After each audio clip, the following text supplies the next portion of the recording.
Welcome to Barenaked Money, the podcast where we strip down the complex world of finance to its bare essentials. With your hosts, Josh Shellick and Colin White, portfolio managers with Varenaked Capital Management Inc. Welcome to the next edition of Barenaked Money, where Josh and I are about to get naked about tariffs. Now, I before I let Josh talk, I did my research leading into this, so I asked some really smart people about, hey, what we're doing a podcast on tariffs, and one of them sent me a very detailed and comprehensive list of all the tariffs that are currently in effect, and they thought that would be useful for the podcast. Josh, do you think that we should be discussing in detail exactly what the tariffs are as of this moment in time? Do you think that would age well by the time that this podcast actually airs? I think we should start by listing everyone. Colin, how long is the list? Oh, it's comprehensive. We could make this a complete snapshot in time. For this picosecond, this is exactly what the tariffs are at this moment in time, real and imagined. But it was a very comprehensive list. I was a little impressed it was able to be pulled together as quickly as it was. I think AI was involved, but do you know how many tariffs are out there, Josh? It's almost innumerable. Yeah, I would imagine it's probably pretty significant. And what I'm kind of interested, I wonder if your list identifies tariffs that were in place prior to a few months ago versus ones that are new. Does it differentiate at all? I could ask that follow-up question. I'm sure I would get an equally comprehensive list, but I think we should leave that to the history books, because there's going to be somebody who's going to write a paper or two or three, or this could become a university course at some point on the exact timeline of what tariffs were introduced when, and if they ever actually were announced and implemented, or implemented as announced, or implemented but never announced, and in all the different versions thereof. Well, I think it's important to say we're recording this on March 14th, the morning of March 14th. And if something doesn't age well, 10:38 a.m. Atlantic time. Exactly. Because it was funny yesterday during our investment committee meeting, Dave, I think it was, said, well, tariffs are in place. And then we said, are they? And he said, you know what? I haven't checked in the last 55 minutes, so I'm not really sure. And that's the state of the world at the moment. Introduce this as a bit of a humorous way to point out, oh my God, this is like, talking about sand running through an hourglass. Like, you really don't know what you're grabbing, or what the current state of things really is. And, that's part of the problem. That's part of the issue. And that's the stage that we're standing on when we stand up here to pontificate profusely about tariffs. So I can't wait for your list, Josh, because Josh always comes up with better lists. It's going to be a more meaningful list. It's going to be a list that's evergreen. It's going to be a timeless list, right, Josh? I did approach in my list, for the record, just a list of questions, but I did approach it from the idea of let's try to ask and answer some questions that are meaningful and will be permanently meaningful. Like, even if tariffs change in the next 2 months, which I guarantee they will, something that we could still use and still reflect on as something that can maybe help us think about making decisions, even if we're not going to actually make any decisions based off of it. Well, the old adage, there's something to learn, so, I guess maybe that's the best way to preface this, or to situate this podcast. What can we learn? Like, what learnings are there in the current set of tumult that we're living through, and what information is out there that people can use to make decisions on that's meaningful? I'm going to start with a track that I don't think anyone would expect me to go down, so excited, including probably you. And I haven't shared my list with you, so I'm going to really be putting you on the spot with this one. But I want you to start by giving me and the listeners 3 good things that are coming out of this tariff war. 3 positives. I love this. They were discussing interprovincial trade barriers in Canada is my personal favorite. And I really don't care how we got in this room. The fact we're in this room, it was going to take something of this level to make this conversation happen. I love that. The fact that people in Quebec are chanting, "Oh, Canada," I think is another, really big upside of this. The third one, I think, is a bit further out. I'm not sure it's happening, but I think it's got the potential to happen. That Canada as an entity is going to now consider, how do we become more competitive? And, how do we become stronger in the face of adversity? As a parent, I always loved seeing my kids go through adversity because it was an opportunity. It was an opportunity to learn some skills and to become a stronger individual. And the third one, I'm going to pause and say, I'm not sure we're going to do that, but I think that it gives us an opportunity that would not be afforded to us in easy times. So, we have a chance here as a country to double down and get more competitive in a whole bunch of ways. And they've measured it economically, and the decrease in productivity per person GDP and stuff like that. And there's different measures that, again, I think have some efficacy, but maybe are not complete.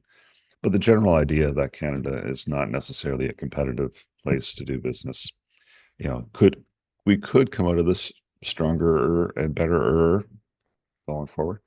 So I don't know. Did I disappoint you, Josh? Those are three off the top of my head. I was kind of going down exactly the same track with the ideas when I had thought about this question.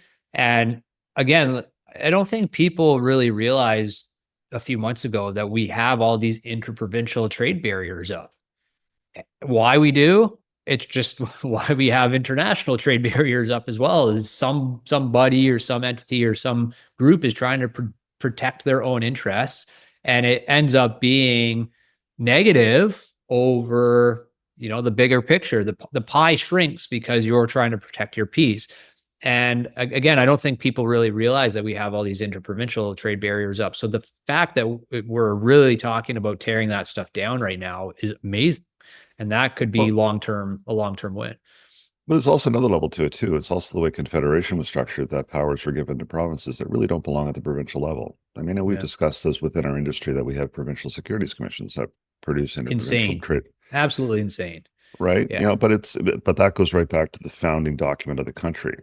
And, in that founding document, there are provincial powers that honestly, in today's day and age, don't belong in other subsections of countries. So sometimes it's not even, I want to protect my industry. It's, I've got the responsibility. An example, I think maybe you shared it with me, that Ontario has got a different rule about the upholstery that's allowed to be used in cars compared to the rules in Quebec about the upholstery you can use in a car.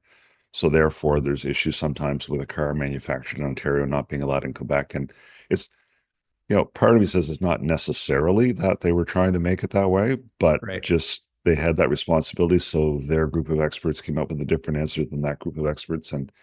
Or maybe it is an artificially manufactured way of being a protectionist, but it's really hard to untangle that. The professional accountants of Canada is going through this. There's the CPA Canada, Ontario and Quebec have bowed out. So there's no national accounting standards in Canada. So, is that an interprovincial trade barrier, or is that just stupid the way the provinces have certain powers and have them mailing along? But hey, now that Quebec is chanting, "Oh, Canada," anything's possible. But the provinces make a way closer in a whole bunch of things. Yeah. Oh, the competitive thing is interesting too, because I think is there a possibility that we really make a push on that front, but also just with deepening other international trade relationships, I think could be a very positive thing. Obviously, hopefully, we're always going to have a very close trading relationship with the US because of our proximity. It's just a marriage of convenience more than anything else. Yeah, it makes sense. It would be stupid to do anything else. Like, it would be stupid to try to, import bourbon, for lack of an easier idea, from, South Korea or something like that. But you can't even do that because bourbon's very protected. But the point is, if we can try to deepen some of the relationships with some other countries, then I think, again, long-term positive potentially, if we're able to also mend some of our relationships here in North America. Well, it's funny because that's a talking point that people are like, hey, maybe we could go trade with other people. And I mentioned that to a CEO of a company who they do business, I think, 138 different countries around the world. And he looked at me and says, "You don't fucking think I've been trying?" Yeah. If I could sell something somewhere else, I'd already be selling it there. I mean, it's not as if I said I'm not going to do anything else anywhere else in the world. I mean, you think there's like a tap I can turn on? No, I'm already fully staffed up. I already have sales agents in all those countries. It's not something that we weren't doing. Like, thanks for the feedback. But if I could sell something in another country, I'd already be doing it. So it was a kind of a funny and spot on response to a talking point that I think a lot of us sitting on the outside go, well, we should just go trade with other countries. And the people who have those relationships are going, we are. Yeah. It's not something we weren't. Yeah. Thanks for the idea. Yeah. Fair enough. I think there's probably times where we can be accused of being overly optimistic on things. So I don't want to just present the optimistic case, the rosy case on this, but leaving aside, like let's assume 3 months from now, all this stuff has blown over again, and we're kind of back to our normal, uh, tenuous, we'll call it, trading relationship with our North American peers. What do you think are the long-term negatives of this? Even if the short-term stuff blows over and tariffs all go away, what are the long-term negatives potentially of this? I think this is allowing more deglobalization to creep in, because I think, people get conditioned, companies get conditioned, and they go, here we go again. So I'm going to take steps to protect myself from this. And those steps, ostensibly, I want to believe that if you make the assumption that the current arrangement, that things are in the most efficient form possible, and that's a bit of a big stretch, but if you say that, given the current landscape and the current rules, regulations, and current tariffs in place, that everything is as efficient as it can be, and everybody reacts by saying, okay, I want to build a little more safety into the system. That normally means a little more inefficiency in the system, which would normally mean it's a little bit more expensive, which would be inflationary. Now, at the end of it, this may go back to, what we hoped for earlier in the conversation, that, Canada's going to become stronger, more self-sufficient. Stronger self-sufficient typically would mean it's inflationary because it's not quite as efficient or cheap to do it that way. Otherwise, we would have been doing it that way all along. So this is just adding another constraint to how economic activity is occurring. So we're artificially building in a bit more protection. That's an additional constraint. And when you add an artificial constraint that is not driven by a profit motive, typically you're sacrificing the profit motive. So it should be a little bit more inflationary. But again, as to how much, because in inflationary, substitution's a thing. If something becomes more expensive in one way, that means people stop doing it. And I'm not even going to, I want to tongue in cheek say it and hope not too many lobster fishermen are listening, but the fact that China just hit us with lobster tariffs on top of the US lobster tariffs, I'm kind of excited that I'm not going to get to eat lobster 4 or 5 days a week, because it's going to be way cheaper than chicken or steak. Yeah. That's terrible. That's absolutely terrible for the lobster industry and the infrastructure that they've built to ship live lobsters all over the world, and the millions of dollars that are spent to service that market that are just going to get decimated for a little while. I'm going to do my part. I will eat as much lobster as I possibly can consume in order to do my part to be a better Canadian. And I think that to be a number of us that'll stand up and contribute in those kind of ways. But I think every time you see a new threat rear its head, the natural reaction for everybody is to build up some protections against it. And I think that that's generally going to be inflationary. But I'll save my challenge to you later. But before we end this pod, I want you to address the question of, how many other factors are playing out in the background of this trade war. Because we're talking about like one dimension of what's going on. But behind the scenes, there's an economic cycle and economic activity going on that may or may not be influenced by the current trade war. That I think some of that stuff's more important than the current state of trade to, the forces when it comes to inflation, pro-inflationary and disinflationary and deflationary. Okay. Let me ask it better. Sure. How much do tariffs really matter? We're watching employment numbers, we're watching GDP numbers, all of which you could argue are going to be affected one way or another, but they already are on a path. They have a strength and or weakness. They already have, there's already data points there.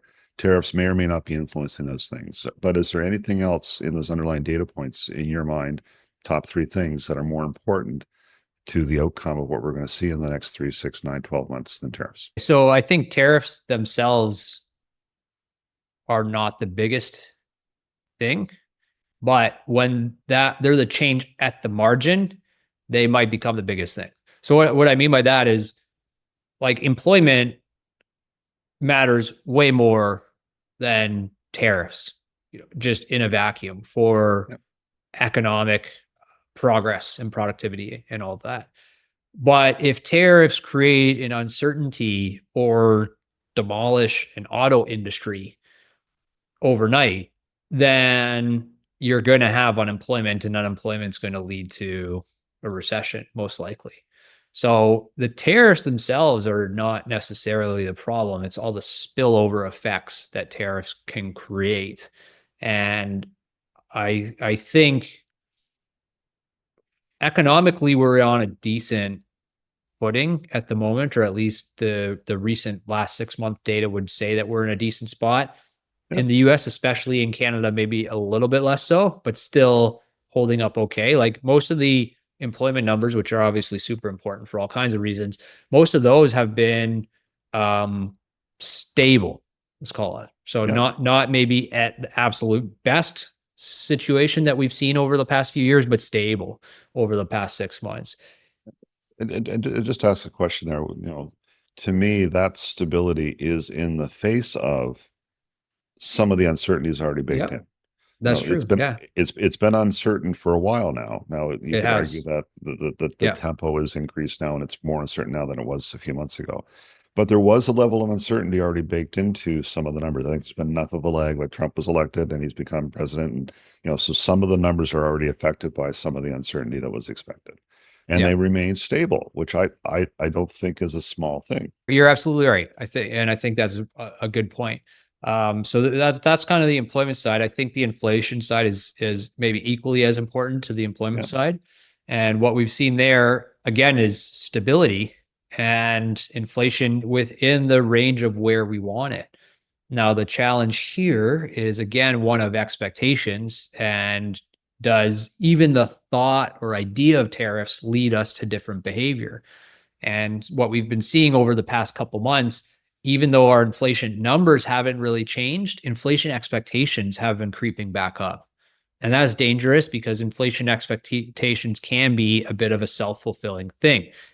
We still don't know exactly economically what leads to inflation, but one of the prevailing thoughts is that inflation it happens because of inflation expectations. So if inflation expectations increase, then that could naturally lead to more inflation, even without any tariffs in place. So that's a real risk as well. So tariffs create spillover risks, like a bit of a domino effect with other very important aspects economically. And I think that's the risk of these things. And certainly, from the smart people that I've seen that are out there that have made estimates on what semi-permanent, I'll call them, tariffs would do, it's unequivocally negative for growth, and unequivocally positive for inflation, which I'm a little bit more skeptical of. But it's Well, not. It wouldn't be a good thing. Let's put it that way. Well, I think it's an inflationary force now. We already seem to have an inflation situation and a job situation that is fairly concrete. So the amount of disruption it's reflected in the numbers now has been absorbed, and it hasn't really moved the needle too much yet. And again, it may still move the needle. But I also am of the opinion that once the economy adjusts to a permanent level of tariffs, it's going to we're going to impede growth for a period of time. I don't think that it's reasonable to say that this is a permanent impediment. What is the period? Is it 3 months, 6 months, 9 months? How long does it take to spin up a new aluminum smelter in Michigan? Yeah. If that's what has to happen, right? Yeah. Well, I think in theory, tariffs are trade barriers, and trade barriers should have some type of permanent negative impact to growth, to the extent that tariffs are permanent. The inflationary thing, though, is a different story, right? If you throw tariffs on everything, the inflationary aspect happens overnight, and that runs for, how long? And then maybe we go back to a more normalized situation on the inflation side. Or even if tariffs are inflationary and impacting growth in a negative way, then at some point that negative growth is going to feed through to less inflation as well. So there are some sort of stabilizing mechanisms here that I don't think anybody really wants to explore. Even Trump, I don't think he wants to explore it either. I don't know, but I'd be skeptical. But it's really hard to know. Well, I'm going to go back to your very first question, Josh, about the upside here, and let me go deep. Are you ready to go deep for a minute with me? Yes, let's do it. I think that the idea of globalization was something that was chased for decades. But in the chase for globalization, the power rested with the international companies that are operating across different borders. And an unelected group was getting to decide where things got produced and could be argued had a disproportionate influence within those countries because they were able to play countries off against each other. So the power went from the elected governments of the various countries to the corporations that were playing countries off against each other to act in their own best interest. There are those who argue, and again, I think that there's a little bit of truth in a lot of different arguments, that maybe the power had gone too far. The fact that the auto industry has free flow of goods across Mexico, Canada, and the US, yeah, we got cheaper cars out of that. But you also saw, and again, maybe coincidentally, the evaporation of a lot of the middle class in the US. Yeah. No, I'm not a proponent saying that the two are directly connected, but you could make an argument that the globalization ended up hollowing out different countries and was not done to the best interest of all of the working class in all of the countries. So there, again, this is an argument being made by some on the fringe that, getting away from globalization and getting things to be more aligned with the residents of each individual country, maybe the pendulum swings back. Sure. Well, that would certainly be a certain Republicans' supposed argument and part of his policy campaign. I'm quite skeptical myself that we're just going to say, okay, let's onshore all of our manufacturing again. I don't think that's going to happen. Oh, that's silly. Yeah. What I think is more likely is like, okay, we're not going to hire 10,000 employees for this factory, but we are going to build a bunch of new robots for this factory now that we have to onshore again. And that could be pretty cool. So I'm a bit skeptical of that argument, but let me match your deepness for a second and say, how about this as an idea for optimism? So you said, and I think this makes sense, that if you're more resilient, you're potentially less efficient, like the whole just-in-time manufacturing and all that. But what if you look at it over a longer time horizon, like a 20 to 25 year time horizon, and you look at something like COVID hit? And that, I think part of the reason why that was such an inflationary event for us was that we had all of these perfect efficiencies, supposedly perfect efficiencies in our supply chains. And what happens if we maybe take a little bit of a year-to-year hit to make things a little bit more redundant and a little bit less efficient, a little bit more resilient? But if you look at it over the course of like a 20, 25, 30-year time horizon, you avoid that one spike, that one COVID spike, or that one, there's a war, the spike because of the war, that wipes out all of the the incrementally negative impacts that you had over the prior 2 decades. You can wipe that all out by just being more efficient in that one year, 2 year period, or whatever it is. And in some cases, that could make everything a lot better and more effective and more efficient and all that, and with a bit more of a longer term viewpoint. Sound like you're arguing for gold, Josh. It's right once every 10 years. Therefore, we need it. Well, I mean, it's right now. It's the first time in like kind of 50 years, it seems, but once in a generation is probably not enough to argue that point, but maybe we have more shock events over the next little while. Who knows? But I'm going to go deep on your deep, because you introduced another whole fucking thing. Just as a throwaway comment in the middle of what you said is like, yeah, we don't need a middle class. We're just going to go straight to robots. Well, maybe that's where the efficiency comes, right? Maybe with the necessity, some other invention again, and we're making a big leap, and it's interesting as everybody's making. It's going to be less efficient, unless it isn't. Unless this is what drives us to actually invest in technology using AI and robots, and everything actually gets more efficient coming out of this because of the pressure that things go under, right? Yeah. Sure. We probably do need a strong middle class, for the record. It might not be those middle class people working in factories. That just might not be what it is. Yeah. Okay. No, I'm not against the middle class, the strong middle class. Well, holy crap, we're in trouble again, aren't we? Yeah. Our That was danger. Our empathy is not showing. Yes. Well, here's one that's not going to show our empathy, or my empathy anyway, with this question. But I trust, trust me and believe me, we are very empathetic about some of the human impacts of these things. But I want to ask you a financial question. So I'm going to give you $1 million to invest, and you have a 3-year time horizon for this investment. You got to build a diversified portfolio of some sort to see this grow over 3 years. I'm going to give you 4 scenarios. You have to rank the scenarios from this is the best situation for my 3-year diversified investment portfolio, and this is the worst situation. Okay. So is this a blind ranking? Like you're going to give me one, I got to pick 1 to 4 and then select the other ones? No. I'm going to give you all 4. All 4. Oh, okay. All right. No, here, scenario number 1, you have a global pandemic to deal with. Scenario number 2, you have 10% inflation to deal with. Scenario number 3, you have a war. Scenario number 4, you have tariffs, just like we do today, this whole tariff kerfuffle. Rank 1 to 4 is like, this is most attractive for me to invest through versus least attractive for me to invest. I'll go pandemic. That's most or least attractive? Most attractive. I'll get there. Okay. See, I'll get there. All right. Okay. I get the answer, right? You asked the question, I get to give the answer. I'm just surprised there. You went there first. Go for it though. Pandemic number 1. Okay. So I go pandemic number 1. I would go inflation number 2. And war, and what was the tariffs? Our current tariff environment. Yeah. I'll go tariffs and then war. Okay. Interesting. Very interesting. So here's the rationale. So right now we are fighting with each other. Right? There's a conflict, and it's making everything more complicated. It's making everything less efficient.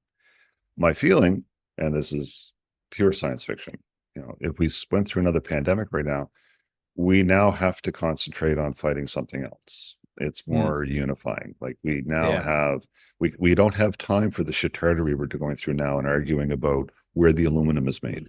Like we don't have time for all of that other pettiness. It becomes something that's like we all have a common thing we're fighting against now. Sure. And I think given 3 years, and if we look back to the last pandemic, 3 years in, economically things were looking pretty good. I think it would actually clean the slate from a lot of the pettiness that's going on and remove the oxygen from the room about having stupid arguments. We'd have to get much more aligned with what we're doing. So that's why I would pick that. And again, I think I put tariffs number 2. I'm trying to remember. I think you had inflation was number 2 for you. Inflation. 3 years is enough time to get inflation under control, and I'll ride that wave for 3 years. And I think that central bank, I give central banks credit for it, but you and I don't know that it's central banks or whether just 3 years is enough time for inflation to work its way out of the system. Yeah. But I think 3 years is enough time horizon that inflation would go away. We can debate later whether we give anybody credit for that. And I think, my portfolio could do fine. Yeah. Okay. Interesting. See, I had, for me, the inflationary period, that was the most difficult to deal with because it like the pandemic. And it's a bit of a guessing game as to what the next pandemic could look like, right? But, it was very much a shock and then recovery. And I think things happened so quickly. We got over it so quickly in a lot of ways. And in a lot of ways, we're still scarred. But in a lot of ways, we got over it so quickly that for investors, by the time you're like, oh, boy, this is bad, things were actually kind of already good again. So you didn't really have that much time to do damage to yourself by, panicking or blowing out your portfolio at the worst possible time. So I felt like that was maybe less of a bad event, but nonetheless, very economically damaging. Inflation for me is, it's tough because everything kind of gets hurt. Like you don't have anywhere to hide in the inflationary. And we saw this through 2022, right? Stocks were down, but bonds were down as well. And bonds had their worst period of time investment wise in forever, basically. So that makes things in my mind, very challenging to manage a portfolio, even a diversified portfolio. You don't have a lot of protection anywhere that you look. Yeah, no, you're going to go through it. Like, inflation is going to cause that disruption. Again, my take on the question was I had 3 years to ride it out. Sure. And Yeah. I think given 3 years, I can ride that wave. It'll be bad for a year, and then that guy, I have enough time in there that I would be okay at the end of it. Yeah.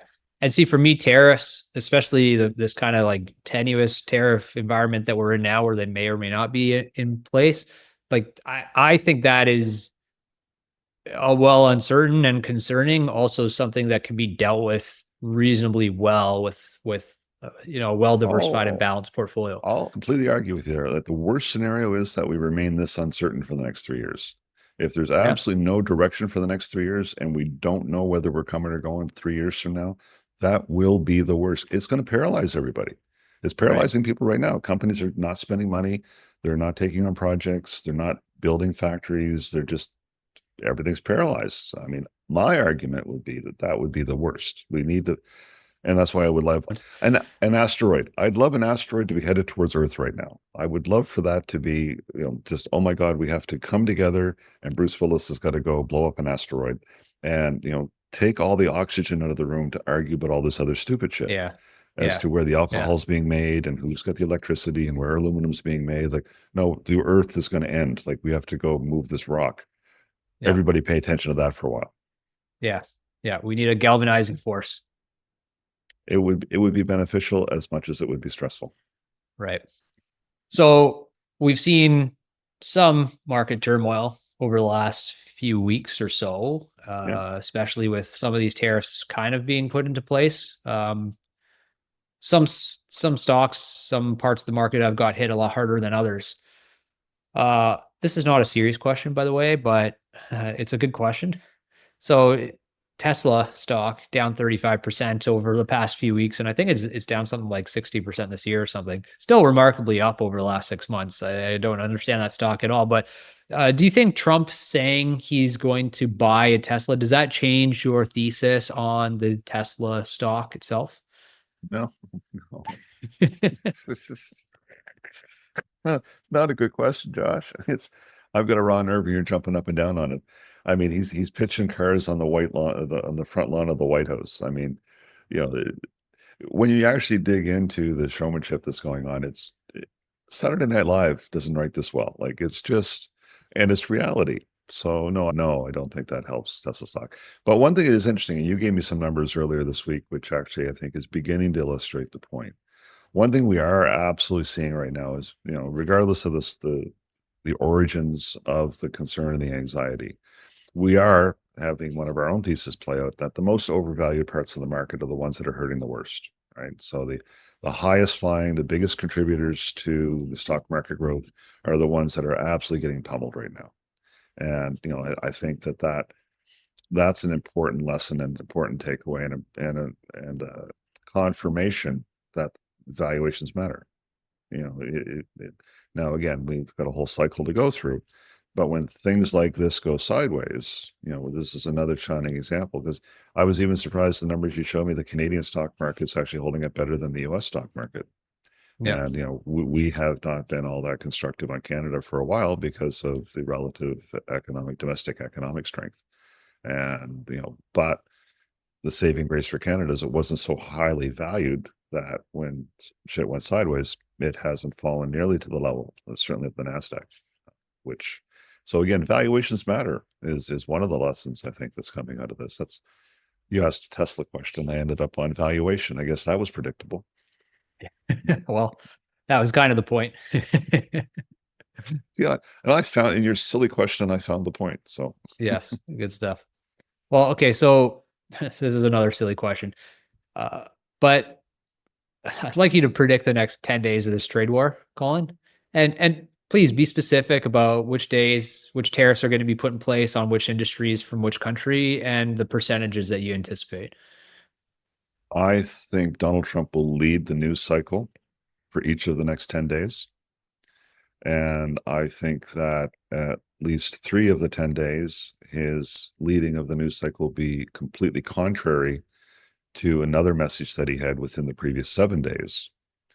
So, you can start tracking that one. So I think 3 of the next 10 days, there's going to be him leading the news cycle with a message that on his face is completely contradictory to something he has said within the last 7 days. Number wise, they're going to be big, very bigly. They're going to be hugely, and they're going to be the best. They're going to be the best of all the tariff numbers. Like, you're going to see tariff numbers like you've never seen tariff numbers before. They're going to be magnificent. Better than anything any president's ever done. So we're going to see the best trade war in the history of trade wars. It's going to be beautiful. It's just going to be a beautiful thing. And well, I can't wait. I will say, I can't wait. It's interesting. Well, it's going to be interesting 10 days because we have an unelected prime minister now who's now going to be put in charge, and can't wait to see how that goes. We have an academic school teacher who's going to get in the ring with the ultimate warrior, and they're going to have a cage match. I have no idea how that's going to play out. What are the chances, like 3 months from now, Carney's just like, I can't do this. I'm out. I have to imagine in some room, like, out of the public eye, he's going, I can't even, like, what did I get myself into? I don't even know where to take the conversation from here. Yeah. I'm sorry, my Donald Trump impression wasn't as spot on. If I had a chance to rehearse it, I could have probably used more bigly words, but no. And we had this conversation this week with the PM group, and we're trying to find something to trade on. Like, we're trying to find, is there a thread here, any kind of sensical thread you can pull on? And for the love of God, no, there really isn't, because a lot of people are suffering from the infinite projection. He announced there's a 25% tariff. That means this is what's going to happen next. Assuming the tariff stays in place forever. Yeah. That's a bad assumption. That's assuming no retaliatory tariff. That's assuming that nothing changes. Shit's going to change. Sorry, let's go back to your question. Over the next 10 days, everything we know now, a lot of it's going to be different. Because this is not a static environment. It's not like it's a train track that has been, rerouted and therefore is now a new train track. This is somebody who's just banging on a computer keyboard. Again, that was kind of the point of the question, is trying to get to the realization that there's not a lot to be done here. If you had a properly built and structured portfolio and plan going into whatever the start of this year, there's nothing that's happened over the last 3 months that should change what track that you're on. Because there could be tariffs or there could not be. And if you position for tariffs and there's no tariffs, then you're going to hurt yourself. If you position for tariffs in Canada and there's tariffs in Europe instead, well, you're going to hurt yourself. So you just kind of sit back and say, you know what? I just need to be flexible, be adaptable, and ride it out a little bit. Stress causes you to find out how strong you are. So if this situation has directly impacted your financial plans, then there's probably a really good chance you had a bad portfolio. If something in the short term is derailing something material to you, then there's a good chance. When advisors make mistakes, and when mistakes happen in an environment like this, it's often overcommitting to their investment portfolio and not maintaining a safety net. So if you find that your diet is going to be dependent on what the next budget announcement is, then you've gone too far. You should have that much cash on hand to do what you need to do to get through the short term. If you've over allocated, if you invested in a market investment and I'm spending the profits in order to live on, stop it. That's dumb. You don't want your portfolio that exposed to markets. You need to maintain a certain margin of safety. So this is a good gut check to consider that. You're right. Properly constructed, this is what happens. And sometimes we try to convince people that chaos is unavoidable, and that's really uncomfortable. And if you plan for it, it's perfectly comfortable. Just accept that this is what's going to happen, and it's going to happen regularly. It's going to happen without warning. It's going to not be forecastable. Once you accept that and you build your portfolio accordingly, now you're good. The stress comes from expecting you can avoid it. The stress comes from, oh my God, I got to get out of the way of this. What do I do now? That's where the stress comes from. And it's unnatural stress. And unfortunately, there's lots of organizations and people that'll feed into that.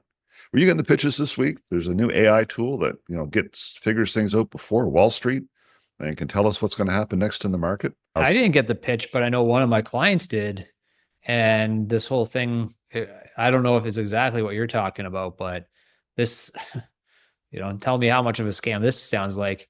You put in $250, it can predict 10% growth on whatever stupid investment they're making. You put in $1,000, you become a silver member, it can predict 20% growth. You put in $2,500, it can predict 30% growth, gold member.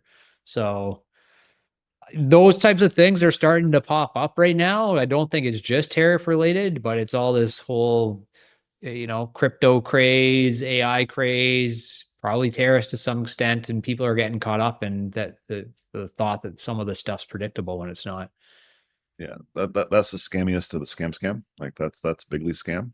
So yeah, but it's again the market for it is there, and people want it. So I'm waiting for the tariff ETF to be launched. Josh, have you seen the tariff ETF? I haven't. That's got to be bad marketing. No, I'm thinking that somebody's going to launch an investment product to profit from tariffs. I'm almost ashamed that I didn't think of this already and look for it, because it's probably out there. Somebody launched that this month, I'm sure. I didn't mean to shame you, Josh, but yeah. This is how the world behaves. Like, you got something everybody's afraid of. Hey, do you want to profit from tariffs? We have a product you can buy that will, benefit from tariffs. Oh my God, that's amazing. This is my hedge. Yeah. I'm going to put 40% of my portfolio in this, and I'll protect my portfolio from tariffs. Why? Because it says so in the name. So I got one more question for you, and this is probably a good one to kind of end on. Tariff war is over tomorrow, hypothetically. What now? Another fight. This will give enough oxygen that we're going to go back to Gaza as a strip mall, Greenland as another state, focusing on Europe, the military invasion of the Panama Canal. Any of these other sub stories that are kind of playing out will just go to the top, and it will be equally compelling, equally outlandish, seemingly equally as destructive, unless Donald is leading the news every day. He's not happy. And the best way to lead the news is to pick a fight with somebody who can't defend themselves and, sign executive order after executive order. So the fight will just change. Yeah, I would even try to take people's attention away from politics in general. Like, that's good advice all the time. Yeah, start worrying about other things, or because the reality is there's always going to be something to worry about. So if we're not worried about tariffs, we'll be worried about something else, whatever it is. It does seem like tariffs have taken on a bit of more of a special, for lack of a better word, part in people's brain space at the moment than a lot of events over the past several years, right? I'd say more so than inflation, really, even though inflation seemed to be much more impactful in the moment, more so than some of the wars that we've seen. So this is like the one thing that's dominating headlines more than anything else since the pandemic, I would say. Yeah. But if it was an inflation war, we would have paid attention to it. I mean, this is a trade war. I'm pretty sure we described it. The media did at some point as a war against inflation, right? A war against inflation, but that's an inanimate object. What we have now is a trade war between countries. That's way more compelling. Sure. But I will make a couple comments, because I've had some, I would call them actually unsettling conversations with some very, very good people. And I think some of this feeds out of coming out of the pandemic. There's still people who are isolated. There's still people who made a shift into working from home and or retiring during the pandemic. And they're maybe a little bit more isolated. So they're maybe a little bit more myopic in the news they're getting. If you find yourself trapped in a room or in a space or in a time where you're consuming nothing about all of these things except all of the most egregious things, if that's all you're eating every day, it will wreck your soul over time. You need to, look at kittens, go for a walk, take up pickleball. You need to fill your time with other things, because I think that coming out of the pandemic, we still have a little bit of isolation, and especially people went into retirement during the pandemic or just after the pandemic. Again, isolation's a thing. It's always has been. I think it's a little bit more now. But man, if you're isolated and you get on this wavelength and you start consuming nothing but this news, man, that is fucking terrible. Like, shake your head. Don't do that. It's just bad for your soul. Like, take knitting, take up board games, like, do something, but don't get caught in that loop, and don't hang out with people that are caught in that loop, because they'll drag you down to their level. It's important to break the algorithm, so to speak, because they can be vicious. In a positive way. Yes. Yeah. Maybe we should go back and focus on all the upside that you and I saw in this. Well, I'll give you one more upside thing, just because we were talking about similar kind of themes at dinner with some of my friends last week. And my friend Steve, we're having dinner, and he goes, tariffs, pretty good for me. Pretty good for me. It's like, he works in a sales business, and he said all of his US clients, they are supportive of Canada, and they'll continue doing business with him as a Canadian. And all of his Canadian clients, they want nothing to do with the US, and all of their business is going to be redirected to Canada. So think of your friends like Steve, who are lovely people and are going to be benefiting from some of this. There will be some winners, and maybe we can focus on them for a while and be happy for them. Everybody wants to be Steve. Thanks, everybody. Reach out if you have any feedback or you'd like to hear a different topic on one of these podcasts. If you're breaking a sweat trying to figure out what your financial advisor is talking about, you're not getting the service you need. You probably hate trying to get an answer from them, but you also think moving your accounts will be a headache, and it might be. But working with don'trocktheboatwealthplanning.com or .ru isn't exactly stress-free, is it? Call us. We will demystify the world for you. For more information on the subject of today's podcast or any other financial topic, please visit us online at verecan.com. That's verecan.com. There's plenty of information there, or you can reach out to someone on the team. Thanks for listening. Please note, the information provided in this podcast is for general information purposes only. It is not intended as financial, investment, legal, tax, accounting, or other professional advice. Our discussions are not a solicitation to buy or sell any securities or to make any specific investments. Any decisions, based on information contained in this podcast, are the sole responsibility of the listener. We strongly advise consulting with a professional financial advisor before making any financial decisions. Listeners should be aware that investing involves risks and that past performance is not indicative of future results. Barenaked Money is produced by Varekan Capital Management Inc., a licensed portfolio management company in Canada. We operate under the regulatory framework established by the provincial securities commissions in the provinces within which we operate. The views expressed in the podcast are our own and do not necessarily reflect the official policy or position of any regulatory authority. Remember, at Varekan Capital Management Inc., we focus on aligning our goals with yours, prioritizing integrity and transparency. For more information about us and our services, please visit our website. Thank you for listening, and let's continue to challenge the norms of the financial services industry together.